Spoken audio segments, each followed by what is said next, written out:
extremely rich paper, and he thinks it's going to be a paper, but I think it's probably going to be a book instead. Um, so I don't have really any settled views on essential indexicality, so most of my comments are just going to be, an invitation to say a bit more. And so I'm going to focus on four questions. Which context-sensitive terms are essentially indexical for Eros? What do the empirical studies really show about the philosophical claims we're making? And what is the, moreover and relatedly, modal status of these claims about essential indexicality? And how strong? So Eros didn't talk very much, but a very interesting part of his paper is the connection he's giving between empathy and reporting. So I'll just start and I'll go through these one by one. So here's, Eros says the essential indexicals are the ones that are intrinsically perspectival. So I'm just going to say there are many context-sensitive elements.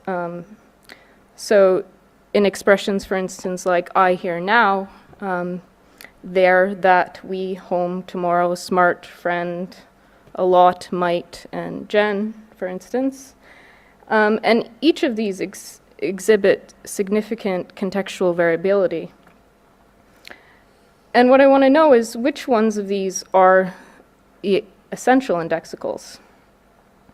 If some are and some are not, then we need a story about how to draw the line. So I'll go through a couple examples that's just going to illustrate that it is a bit difficult, this question of where to draw the line. So A, and it says in a context C, John is a friend, and in an unrelated context C star, B says John is not a friend.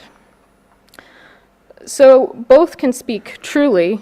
So roughly what A says is that John is a friend of mine, i.e. a friend of A, and B says that John is not a friend of mine, i.e. a friend of B. And these components, moreover, are not articulated in the pronounced form of the sentences. Here's another example. In context C, John is smart. And in an unrelated context C star, B says John is not smart. So both claims again can be true. A says that John is a smart tennis player, and B says that John is not a smart chess player. So are these thoughts in some way essentially perspectival? In the first case, it seems like yes, and we could motivate it. In the second case, it seems less clear. So do the thoughts expressed, for example, by John is a friend, do these express the egocentric perspective one has on some contextually salient aspects of one's surrounding, be it an event, an object, an individual, or what have you? So if John is a friend moves me to action, which surely it could, can we say in this case, too, that it is because my thought is embedded into the relevant situation? So to paraphrase here, being mine and me being in such or such relation vis-a-vis my friend, that I act successfully or that I'm motivated to action. So the concern, in short, is that I'd like to hear more about the extent of these egocentric perspectives beyond I, now, and here. And in particular, how it maps up, so you have a categorization in your previous work, if this maps up cleanly to that. So traditionally, she is a friend, she is smart, are not classified as they say, so the extension would be, I think, revisionary. On the other hand, I don't really see a straightforward theoretical justification for insisting on a restriction, so excluding friend or a friend of mine. So next I'll go into the second thought, so the modal status of claims about egocentric thought. So are these claims about egocentric thought contingent claims about how creatures just like us happen to be? Or are they some kind of stronger and necessary truths about agency, thought, and representation? I just want to know, in your view, what we're doing here. So you can find the stronger interpretation in many philosophical works. So here's an arbitrary one, Owen's. It's widely agreed that agents need information in an egocentric form. So they must think of places as here and there, times as now and then, if they are to be able to act on what they know. And here's Perry. So he uses have to and had to know. And here's Carrazza. So he says, the philosophical picture highlighted here finds its counterpart and foundation in empirical studies, in particular in studies concerning vision. And what I want to know is, what can the empirical studies show if we're making a strong thesis? So what kind of thesis can they support? So consider again the quote from Philison. I'll let you just read it a second.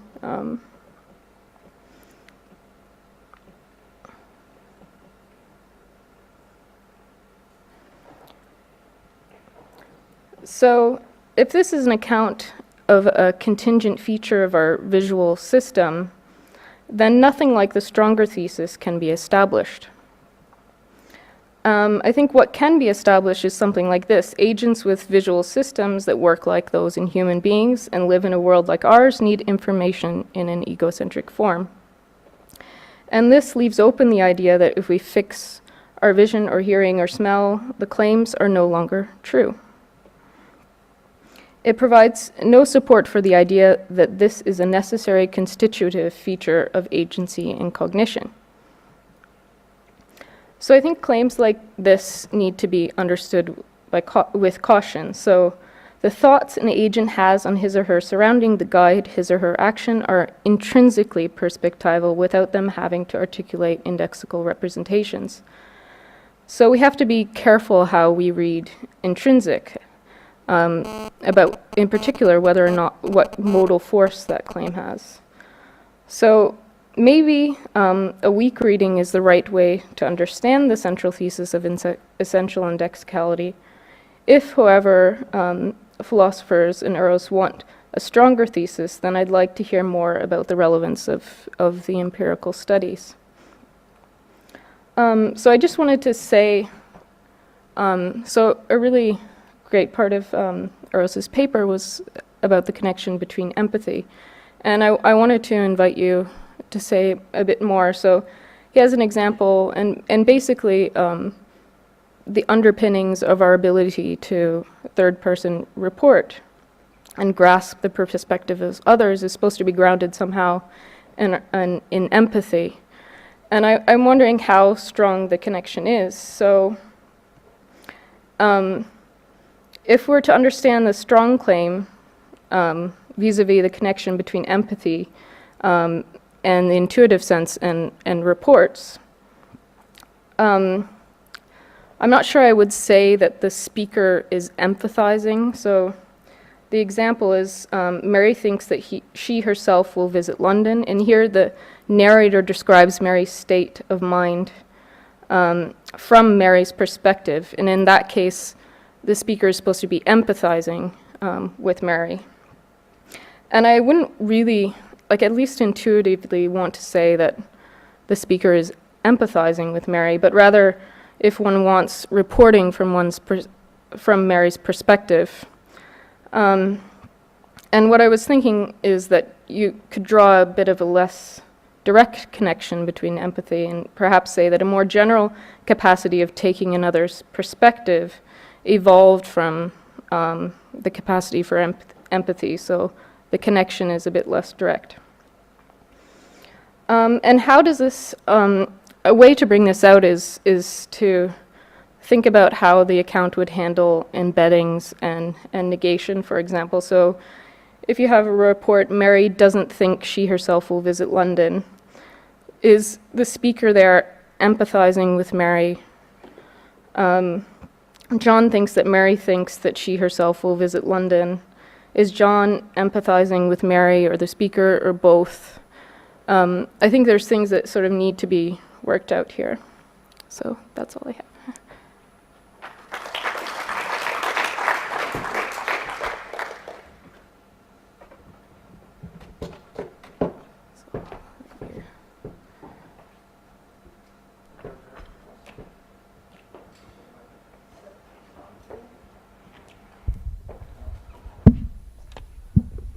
Very much to be said, and thanks a lot for wonderful comment.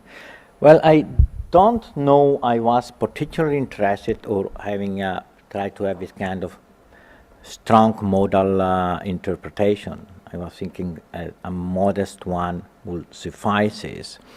But the stuff you pick the most is the notion of empathy, and empathy is the way I was reading it, or what I'm trying to, also based on cognitive, some cognitive empirical evidence, is that kind of more the what Zeno Wendler at some point called transference, the capacity what we have to jump into someone else's shoes.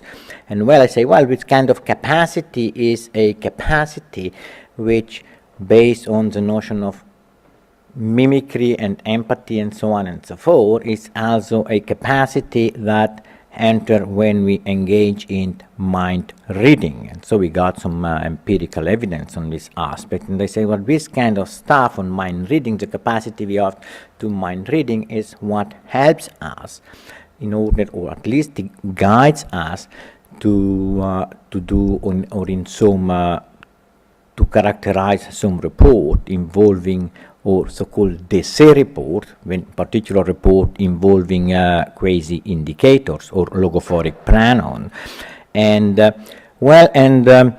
it's not the speaker need not necessarily empathize with the narrator need not necessarily empathize with the attributor. I think I made an example, but if, for instance, if one uses a negative epithet co-index with the attributee, where in this kind of case you stress the report will be deré, and you stress using via a negative epithet that you are not empathizing with.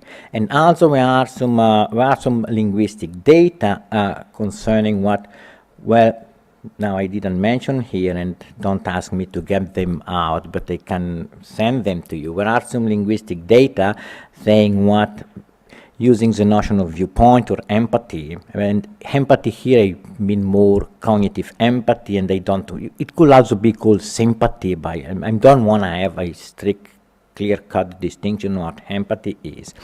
It's something more having to do with mind reading. There are also some evidence what help us to characterize whether a sentence, a reportive sentence, is correct, is grammatical or ungrammatical, and the best way to characterize the grammaticality or the ungrammaticality is using the notion of viewpoint or the notion of empathy. This is the intuition, but it's going to be it should be a long story. So it seems to me there are a lot of linguistic data, but I didn't mention here.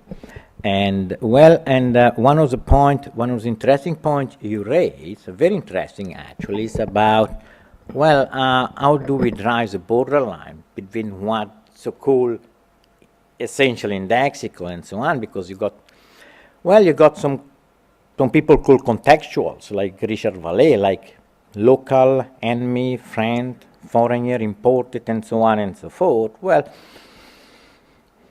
We are contextual, but we may not be essential, because we are not, there is, in the modern publication, I claim that in also these kind of cases, you have to take on board the viewpoint in order to, is foreigner vis-a-vis, there is a viewpoint, or is enemy vis-a-vis, there is kind of a viewpoint, but probably this is not kind of essential indexicality. But this is you raise a good point, that it's probably the main point or the main difficulty I will have to face.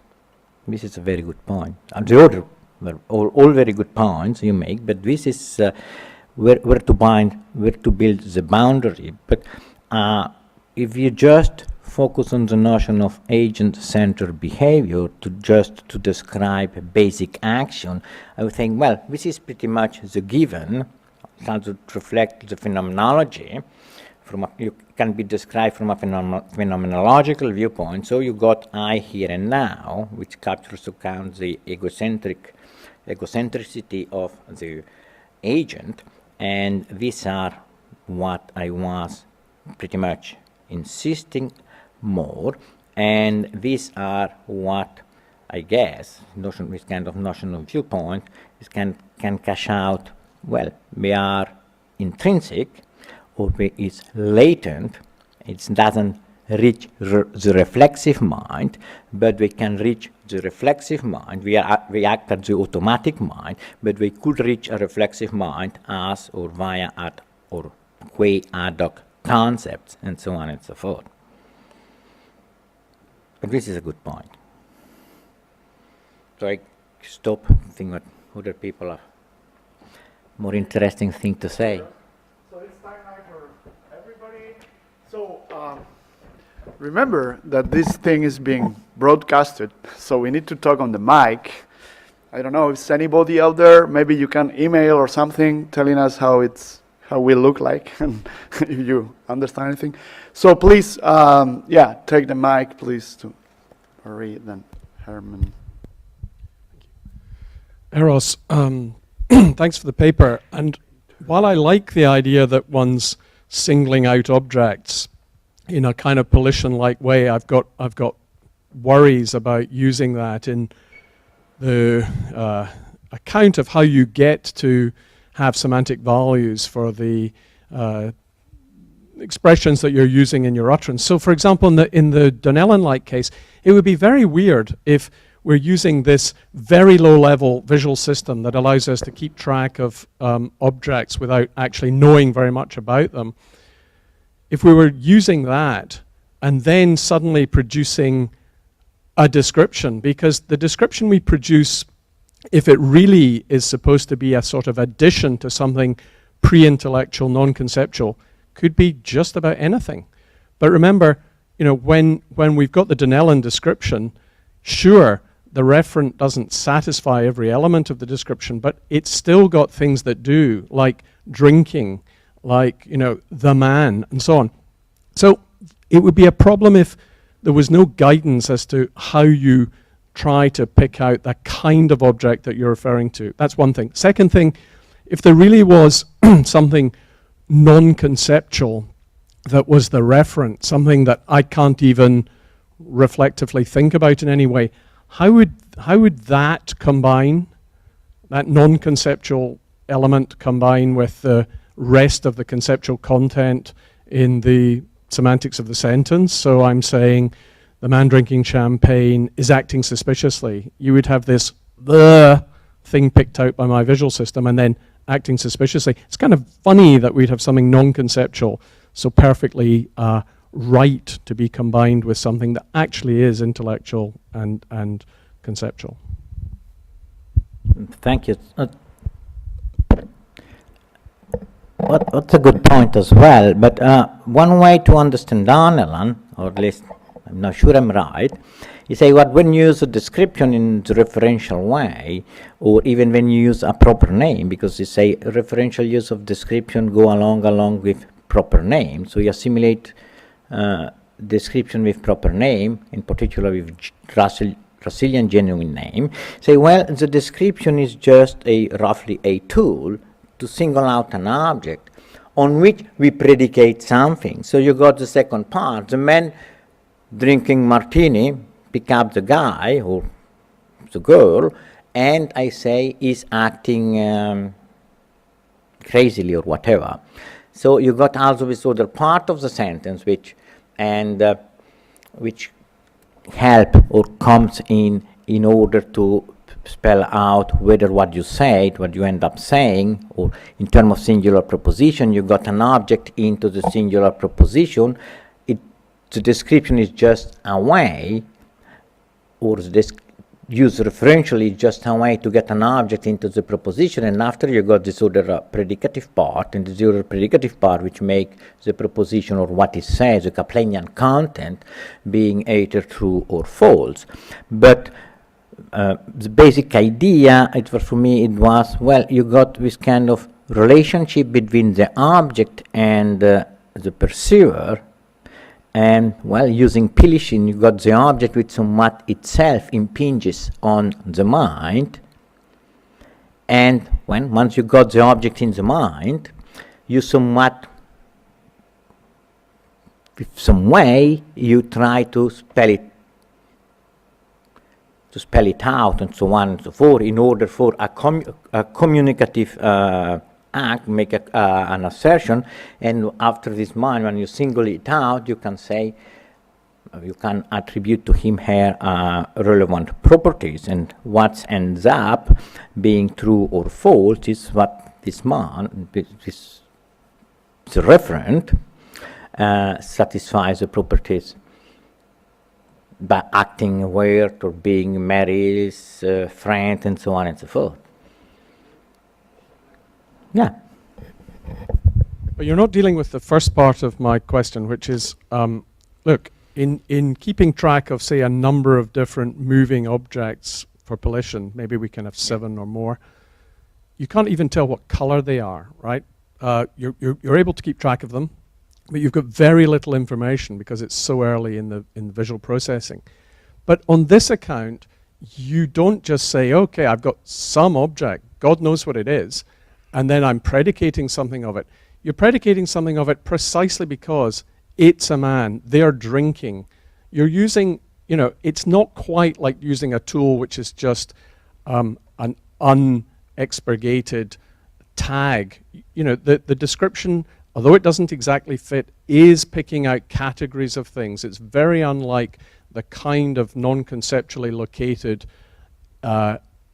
target at the end of your visual system. Because otherwise, how could it be relevant for the predication? I got the point. The fact is that this kind of indexing, which is preconceptual and so on in the Pilsin story, the situated vision, well, it's, as I say at some point, it's what helps us to open a channel of information you can gain from the object, and after this information it can be characterized. A man drinking martini, a woman in the corner, and so on and so forth. It's like what if we were to buy into Paris terminology, it's what help you will have a buffer, kind of, and with some information, direct information into the buffer, and the information into the buffer roughly can be misguided information in the case of Donnell, and most of the example of Donnell on the referential use of description, and after on this buffer you attach some properties and so on, and this is the picture. It's what help us. It's the non-conceptual aspect. What is the indexing which help you or help us to have to use Evans' terminology, to have a channel of information, perceptual information, what you can gain to the object. But the object get indexed in like a Finst, it indexes the object in a non-conceptual way. This is the way I would like to go. Probably haven't been clear enough, but this is. Okay, so here's a question from the point of view of someone who's very skeptical of anything that has to do with the thought that indexicality is essential or special or anything like that. But I'd like to think that I could buy into quite a bit of that stuff about being embedded and conceptual subdoxastic points of view. And I didn't think that when I was arguing against the sort of Lewis Perry type story, I was denying anything that people who studied vision said. So I'd be really unhappy if it turned out to be true. So I'm going to tell you, so suppose I thought, yeah, we're embedded in the situation and as a kind of non-conceptual way. Right now, it's like, it's me here, you're over there, there's a bunch of objects in the periphery. I like the story, some of those things, maybe non-conceptually represented. I'm embedded in the situation in this room. I just fail to see, I think there's this huge philosophical story that needs to be told to get from that description of me being embedded non-conceptually, yada yada, in that situation, to anything that has anything to do with indexicality. Like, just label everything in this room. That's my situation. Put a description, just an objective description of my relationship with everything in it. Now I can describe what it is to be embedded, but I don't have to do it in an index. It's true that when we were to articulate this embedding that I'm now in language, I would maybe, for reasons of simplicity and quickness and lack of memory in my own case, not have a bunch of names for everything. But is there some principled argument coming from the people who study vision that forces me to use indexicals, or that makes this connected to any element of indexicality in language? Do you see? I would be happy for the answer to that to be no. That do you see the question? Yes, I'm not sure I fully got your question, but if I got you right, it seems that we are, for sure, you could have various description of someone, let's say Paul, as he or she is embedded in a given situation. You can give a fully conceptual just using quantifier and so on and so forth, without even using singular terms. But if you want to capture the agent's viewpoint and the way the agent E is embedded in a given situation, you have to bring in some kind of, or just to explain how a given agent acts in a given situation, we need to bring in the kind of a notion of perspective or viewpoint and so on and so forth, and it on this kind of perspective, egocentric perspective and so viewpoint, what it seems to me, and coming out from this kind of situated vision, what the notion of essentiality kicks in. Let me just try again. So I'm embedded, and I'm in a situation, and I'm going to agree with you that that embedding is important to explain my processing of the visual input and other inputs and so on, and that plays a role in explaining agency. Yeah. But I'm going to explain what it is. But now the question is, what is it to embed it? I know you use terms like perspective and egocentric and so on, but I want to know why. Suppose I just said, well, look, I'm not so happy with that terminology. I'm going to try some other term. I'm going to describe the situation. It's Herman, it's Rachel, it's Jessica, there's Keppa, there's Eros, and I name that guy, that screen, and I have everything. Well, every chair has a name. Everything is related to each other. That's my situation. Yeah, you Now I got a wonderful description of Herman's embedding. It's called his chair Bobby. He's sitting in Bobby. What am I missing? Well, you can run with kind of Perry Castaneda's example of saying, well, let's imagine what Herman is amnesiac, and at one point you say Herman is and so on and so forth, and it happened what you don't know. Right, okay, so that's a different argument. This is one of the... So then we're agreeing. So that's like a philosophical argument that comes out of that tradition. If you think those arguments fail, you could be totally happy with all the empirical studies. You just want to deny the arguments that come out from that tradition. And those are arguments by philosophers. Nothing that Polishin ever said in any of those papers, as far as I can tell, rely on accepting those trolley stories and that stuff as being evidence for the stronger thesis. No, I mean, we haven't talked about that, but I could tell you why I don't like those arguments. But those are really philosophical arguments, and I wanted to think about the connection between the philosophy and the empirical stuff. And I thought, you could, if you just didn't like those arguments, many people don't like those arguments, you can be totally happy with all the empirical data that you presented. It's not like you feel like, you're violating some real empirical evidence. Well, my strategy, it's a bit probably more modest, it was just to claim what this kind of empirical data, or we constitute, or we give us some undergrounding or underpinning, which help us to understand the so-called phenomena called the Desai phenomena in its various manifestations and so on and so forth. And it was this kind of help us to explain the notion of agent-centered behavior, or the notion such as self-locating belief. One can have a self-locating belief without having to entertain a essential indexical or an indexical in its language of thought, if we buy into mentalist, and so on and so forth.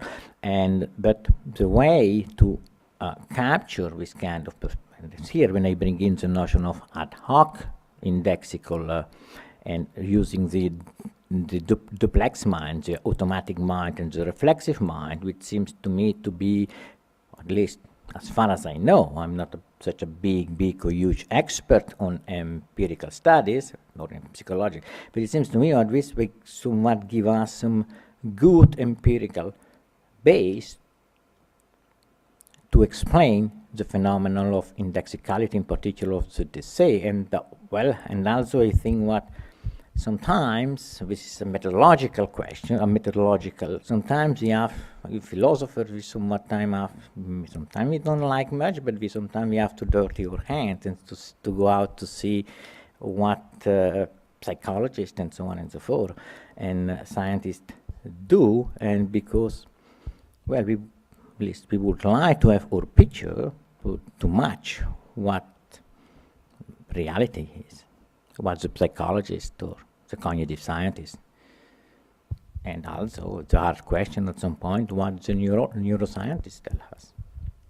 And one part about the empathy, so let's go down to a bit to see what neuroscientists tell us about, roughly about this kind of complex mirror neuroning, mirror neurons and so on and so forth. But we are somewhat automatically related to our specific. And philosophic this, for instance, this kind of automaticity is what it's go back from a philosophical viewpoint. It go back to, for instance, to Wittgenstein, the second Wittgenstein, when he say what you don't attribute pain to someone else by analogy. It's not by looking attribute. I see what you are in pain or joy and so on by looking at my pain and after by inference. You just do it automatically. And well, Wittgenstein say that using armchair philosophy, and people in neuroscience and social sciences, they say that using empirical data. So what's the reason? I'd say the basic fact is that I would not like my theory or my picture or my aims to be contradicted by the empirical data. It's just. Thank you.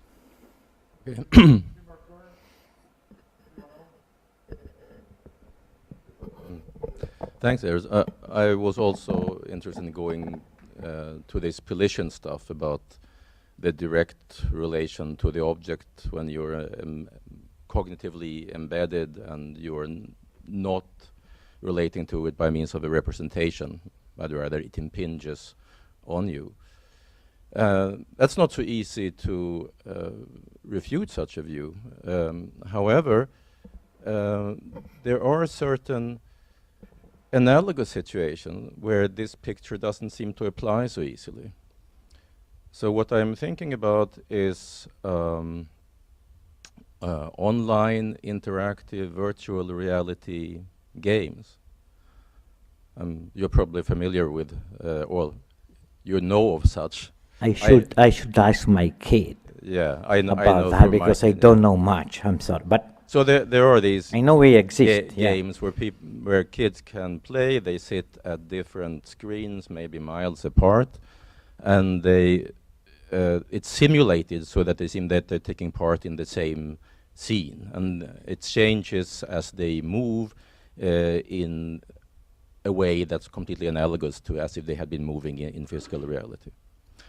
And then they can communicate about them through separate channels, like on a telephone or whatever. And they talk as if they were just seeing a physical reality together. And they talk about such and such object. There's that tree, I will go behind that rock, or I'm behind the bridge.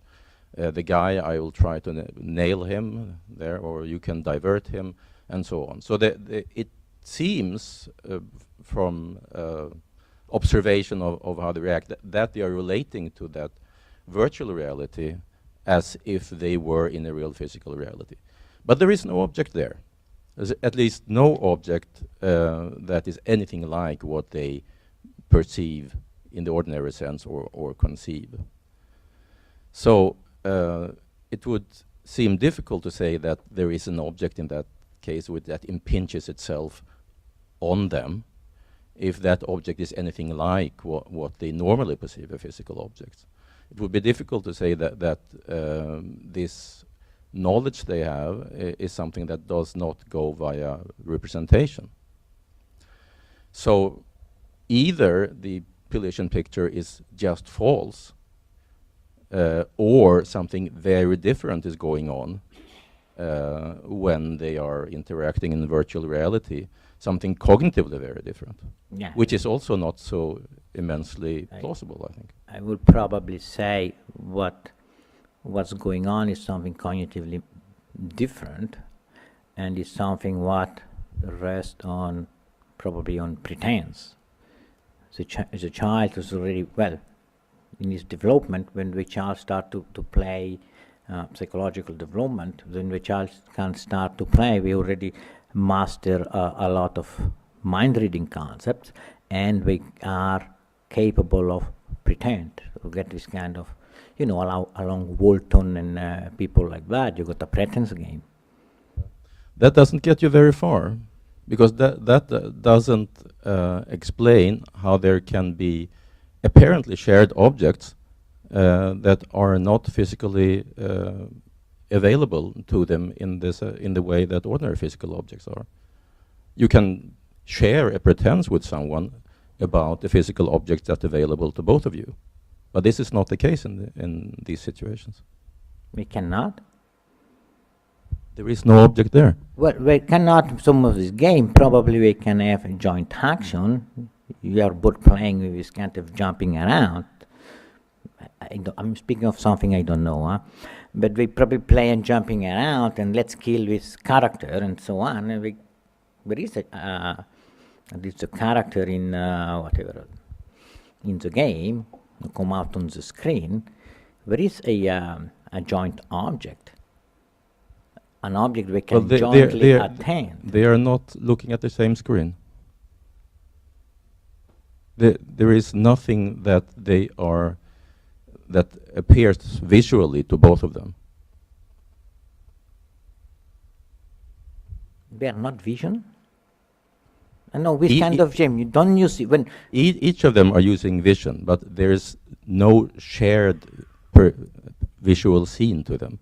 They are looking at different screens, maybe thousands of miles apart. Ah, okay, I see. How do you account for that? It's like the binocular puzzle? You can do something analogous to the binocular in that case. But here you have the case that there is in fact something that is simulated as being shared. And they apparently effortlessly treat it as being shared, as being an object that they both perceive. But there is nothing like that object that exists and is shared to them. So the question is, how does cognition work in that case? This is a question for metaphysicians, no? I will probably say, I don't know actually, because I never play any of this game. It's not because I never had one, and but then I do. But you understand at least, and probably don't even understand the game. But no, but it seems what in this kind of games there is something which is far more articulated than in the basic case, and probably we have to bring in some other psychological concept and psychological articulation to explain what goes on in this case. But why we cannot say what we perceive the same object? If John in California and me in Ottawa, we look at CNN and we see Obama on television, we are perceiving the same object, no? I would agree. But in this case, what would be the same is a little blip in a server somewhere that is not itself. In this case, there is no physical objects that you're both. There is a blip. Yes, but what you can perceive on the visual shape is not a blip. It's a tree A tree. or a bridge. Yeah, but So- it may be that the CIA are tricking us, and what we are perceiving is just, I don't know. This is a good point. I have to think about. Thank you.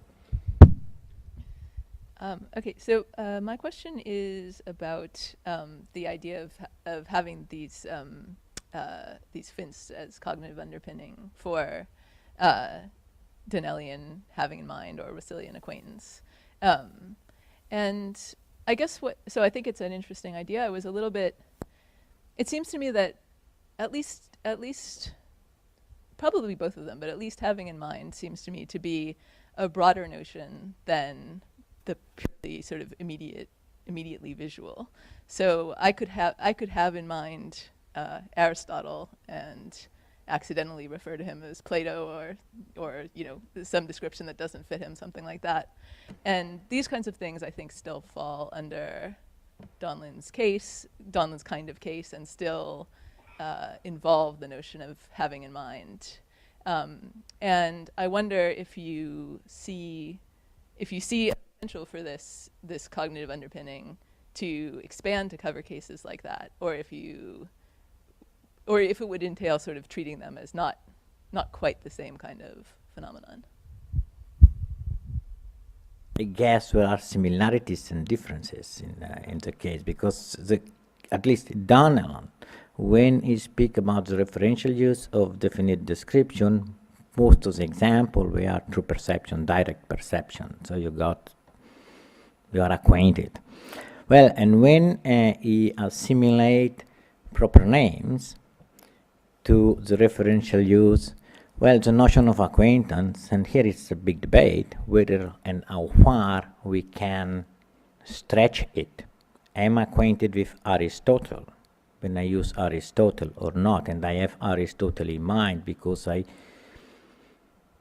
the causal chain. And after there is a big debate coming out, because there has been a big revival of Donnellan in the last couple of 3 years, and you got some people claiming that Donnellan he got a complete different picture of Kripke. Some people claiming that Donnellan is subscribed to sort of what Kaplan call a subjectivist semantics, while Kripke subscribed to what Kaplan call consumerist semantics. So we got very different pictures in mind, and so what Donnellan's chain of reference differ from Kripke's chain of reference, and also the ground zero semantics and so on and so forth coming out from UCLA. And well, but on the notion of having in mind, well, it probably has to be relaxed, because you can have an object in mind, just can have Aristotle in mind, just because to use Perry or Recanati, because I have a file of Aristotle or a notion of Aristotle in my mind, which is. So then I guess this kind of account you're not thinking. No, I wasn't thinking about. I was thinking mainly on the direct perception, and I use this kind of. I use Donnellan, and I'm insisting on Donnellan using all of his examples, as far as I know, misguised definite description. And why does he use misguised definite description? Well, it seems it was to stress that the notion of having in mind is kind of a primitive upon which I can build or I can tell a story. And after you can have the description, which for this reason, when you can have a description which mischaracterizes the referent and successfully, and you can even succeed, even if your audience know what the description mischaracterizes, because the description is kind of an essential tool. But we got language and so on, but it's an essential tool. In essential tool, we could use just to pick up an object. And once we got the object, we can predicate something on the object, and we can even, the parents of singular proposition, we got a singular proposition, which is either true or false, which is the picture. And I was using Pilis in order, well, to substantiate somewhat this kind of picture. So this is going to be the last question, please, Greg. So yes, this is related to Barry's question. So I think that Dretske and Pilishin's claim that reference is preconceptual and should come prior to categorization is actually ambiguous in two ways. And so there is a claim that reference comes first in logical order of explanation. And I think this is the claim that should be the one that we are focusing on here. And there is another claim to the effect that reference comes first in the temporal order of explanation, which I think is false. Because in context, when we are perceiving an object, we also perceive, we gather information from the object at the same time that the finst is created, or that reference is hooked onto an object. We gather properties from that object at the same time, even though we could not do that if reference were not prior in the logical order of explanation. Now, this relates to Barry's points in the sense that contextual information that we gather through acquaintance cannot be radically misguided, because the information and its source are more intimately connected. When I use an encyclopedic file and I recognize this object as Jane, I might have all sorts of false beliefs about Jane, because this is an encyclopedic file, not a temporary one.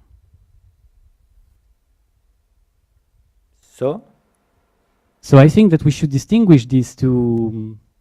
The claim was ambiguous, and I think this answers Barry's question, because the description cannot be radically misguided when it's contextual information that we are focusing on. It could be radically misguided when it's encyclopedic information, but in the context, it's just usually so that when we gather properties from an object, the source from which we gather the properties, the object itself, and the properties are more intimately connected, and that's why usually the descriptions are not radically misguided, but we could invent Baroque cases in which they are. No, I agree. The description cannot be completely or radically misled, but the directness here, at least I was trying to point out, and this is one way to read Donnellan, assimilating the referential use to Russellian genuine names. The relation is direct. It's got direct perception. Well, Donnellan doesn't buy into perceiving having sense data in it. You perceive ordinary object, ordinary particular or individual, and well, this is the anchoring. And when you got the anchoring, well, you got some, to use Perry's parlance, you got a buffer and you got a channel of information, and the information is unlikely that all the information you got in your buffer is misleading, and so on. But it's not the information. It may help, it may pragmatically guide you towards the referent, towards the object you got in mind, but it's not, it doesn't play the kind of semantic role as semantic reference, as in Kripke. It will be kind of speaker reference, and so speaker reference, if we buy, even if Donnellan, as far as I know, he never bought into the speaker semantic reference distinction. He never framed his distinction, and he always thought that's roughly, but if we adopt this kind of the speaker reference versus semantic reference, it's kind of a speaker reference trumps semantic reference. This is the point. Okay, let's thank Eros and Rachel, first speaker and commentator. So we have time.